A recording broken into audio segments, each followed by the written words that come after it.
The royal family of Ev. The Tin Woodman was the first to address the meeting. "To begin with," said he, "word came to our noble and illustrious ruler, Ozma of Oz, that the wife and 10 children, 5 boys and 5 girls, of the former King of Ev, by name Evaldo, have been enslaved by the Gnome King and are held prisoners in his underground palace. Also, that there was no one in Ev powerful enough to release them.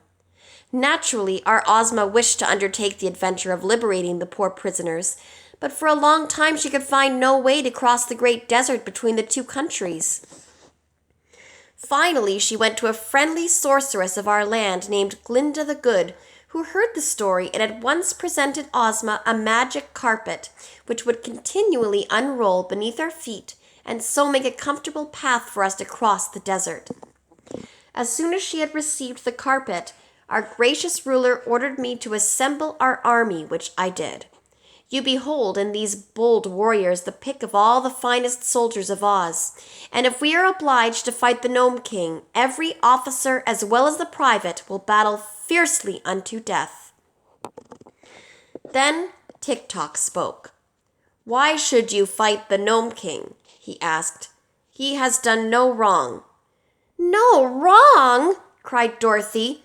"Isn't it wrong to imprison a queen mother and her 10 children?"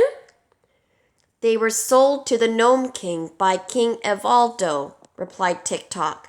"It was the King of Ev who did wrong, and when he realized what he had done, he jumped into the sea and drowned himself." "This is news to me," said Ozma thoughtfully. "I had supposed the Gnome King was all to blame in the matter, but in any case, he must be made to liberate the prisoners." "My uncle Evaldo was a very wicked man," declared the Princess Langwidere. "If he had drowned himself before he sold his family, no one would have cared. But he sold them to the powerful Gnome King in exchange for a long life, and afterward destroyed the life by jumping into the sea." "Then," said Ozma, "he did not get the long life, and the Gnome King must give up the prisoners. Where are they confined?" "No one knows exactly," replied the princess, "for the king, whose name is Rokat of the Rocks, owns a splendid palace underneath the great mountain which is at the north end of this kingdom, and he has transformed the queen and her children into ornaments and bric-a-brac with which to decorate his rooms." "I'd like to know," said Dorothy, "who this Gnome King is." "I will tell you," replied Ozma. "He is said to be the ruler of the underground world and commands the rocks and all that the rocks contain. Under his rule are many thousands of the gnomes, who are queerly shaped but powerful sprites that labor at the furnaces and forges of their king, making gold and silver and other metals which they conceal in the crevices of the rocks, so that those living upon the earth's surface can only find them with great difficulty.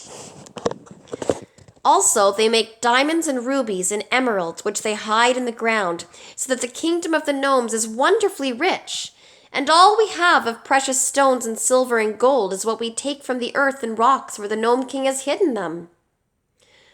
"I understand," said Dorothy, nodding her little head wisely.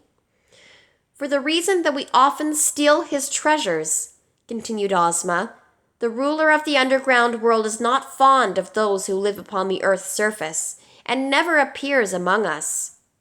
If we wish to see King Rokat of the Rocks, we must visit his own country where he is all-powerful, and therefore it will be a dangerous undertaking." "But for the sake of the poor prisoners," said Dorothy, "we ought to do it." "We shall do it," replied the Scarecrow, "although it requires a lot of courage for me to go near to the furnaces of the Gnome King, for I am only stuffed with straw, and a single spark of fire might destroy me entirely." "The furnaces may also melt my tin," said the Tin Woodman, "but I am going." "I can't bear heat," remarked the Princess Langwidere, yawning lazily, "so I shall stay at home. But I wish you may have success in your undertaking, for I am heartily tired of ruling this stupid kingdom, and I need more leisure in which to admire my beautiful heads." "We do not need you," said Ozma, "for if with the aid of my brave followers I cannot accomplish my purpose, then it would be useless for you to undertake the journey." "Quite true," sighed the princess. "So if you'll excuse me, I will now retire to my cabinet. I've worn this head quite a while, and I want to change it for another." When she had left them, and you may be sure no one was sorry to see her go, Ozma said to Tik-Tok, "Will you join our party?" "I am the slave of the girl Dorothy, who rescued me from prison," replied the machine. "Where she goes, I will go." "Oh, I am going with my friends, of course," said Dorothy quickly. "I wouldn't miss the fun for anything. Will you go too, Billina?" "To be sure," said Billina in a careless tone. She was smoothing down the feathers of her back and not paying much attention. "Heat is just in her line," remarked the Scarecrow. "If she is nicely roasted, she will be better than ever." "Then," said Ozma, "we will arrange to start for the Kingdom of the Gnomes at daybreak tomorrow, and in the meantime we will rest and prepare ourselves for the journey." Although Princess Langwidere did not again appear to her guests, the palace servants waited upon the strangers from Oz and did everything in their power to make the party comfortable. There were many vacant rooms at their disposal, and for the brave army of 27 was easily provided for and liberally feasted. The Cowardly Lion and the Hungry Tiger were unharnessed from the chariot and allowed to roam at will throughout the palace, where they nearly frightened the servants into fits, although they did no harm at all. At one time, Dorothy found the little maid Nanda crouching in terror in a corner with the Hungry Tiger standing before her. "You certainly look delicious," the beast was saying. "Will you kindly give me permission to eat you?" "No, no, no!" cried the maid in reply. "Then," said the tiger, yawning frightfully, "please to get me about 30 pounds of tenderloin steak, cooked rare, with a peck of boiled potatoes on the side, and 5 gallons of ice cream for dessert." I'll do the best I can," said Nanda, and she ran away as fast as she could go. "Are you so very hungry?" asked Dorothy in wonder. "You can hardly imagine the size of my appetite," replied the tiger sadly. "It seems to fill my whole body from the end of my throat to the tip of my tail. I am very sure the appetite doesn't fit me and is too large for the size of my body. Some day when I meet a dentist with a pair of forceps, I'm going to have it pulled." "What, your tooth?" asked Dorothy. "No, my appetite," said the Hungry Tiger. The little girl spent most of the afternoon talking with the Scarecrow and the Tin Woodman, who related to her all that had taken place in the Land of Oz since Dorothy had left it. She was much interested in the story of Ozma, who had been, when a baby, stolen by a wicked old witch and transformed into a boy. She did not know that she had ever been a girl until she was restored to her natural form by a kind sorceress. Then it was found that she was the only child of the former ruler of Oz and was entitled to rule in his place. Ozma had many adventures, however, before she regained her father's throne, and in these she was accompanied by a pumpkin-headed man, a highly magnified and thoroughly educated Wogglebug, and a wonderful sawhorse that had been brought to life by means of a magic powder.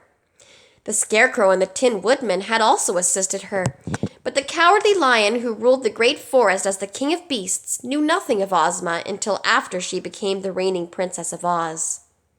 Then he journeyed to the Emerald City to see her, and on hearing she was about to visit the land of Ev to set free the royal family of that country, the Cowardly Lion begged to go with her and brought along his friend, the Hungry Tiger, as well. Having heard the story, Dorothy related to them her own adventures and then went out with her friends to find the sawhorse, which Ozma had caused to be shod with plates of gold so that its legs would not wear out. They came upon the sawhorse standing motionless beside the garden gate, but when Dorothy was introduced to him, He bowed politely and blinked his eyes, which were knots of wood, and wagged his tail, which was only the branch of a tree. "What a remarkable thing to be alive!" exclaimed Dorothy. "I quite agree with you," replied the Sawhorse in a rough but not unpleasant voice. "A creature like me has no business to live, as we all know, but it was the magic powder that did it, so I cannot justly be blamed." "Of course not," said Dorothy. "And you seem to be of some use, 'cause I noticed the Scarecrow riding upon your back."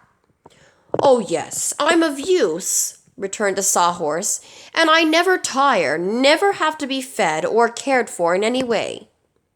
"Are you intelligent?" asked the girl. "Not very," said the creature. "It would be foolish to waste intelligence on a common sawhorse when so many professors need it. But I know enough to obey my masters and to get up or whoa when I'm told to. So I'm pretty well satisfied." That night, Dorothy slept in a pleasant little bedchamber next to that occupied by Ozma of Oz, and Billina perched upon the foot of the bed and tucked her head under her wing and slept as soundly in that position as did Dorothy upon her soft cushions. But before daybreak, everyone was awake and stirring, and soon the adventurers were eating a hasty breakfast in the great dining room of the palace. Ozma sat at the head of a long table on a raised platform, with Dorothy on her right hand and the Scarecrow on her left. The Scarecrow did not eat, of course, but Ozma placed him near her so that she might ask his advice about the journey while she ate. Lower down the table were the 27 warriors of Oz, and at the end of the room the lion and the tiger were eating out of a kettle that had been placed upon the floor, while Billina fluttered around to pick up any scraps that might be scattered. It did not take long to finish the meal, and then the lion and the tiger were harnessed to the chariot, and the party was ready to start for the Gnome King's palace. First rode Ozma, with Dorothy beside her in the golden chariot and holding Billina fast in her arms. Then came the Scarecrow on the Sawhorse, with the Tin Woodman and Tik-Tok marching side by side just behind him. After these tramped the army, looking brave and handsome in their splendid uniforms. The generals commanded the colonels, and the colonels commanded the majors, and the majors commanded the captains, and the captains commanded the private, who marched with an air of proud importance because it required so many officers to give him his orders. And so the magnificent procession left the palace and started along the road just as day was breaking, and by the time the sun came out, they had made good progress toward the valley that led to the Gnome King's domain.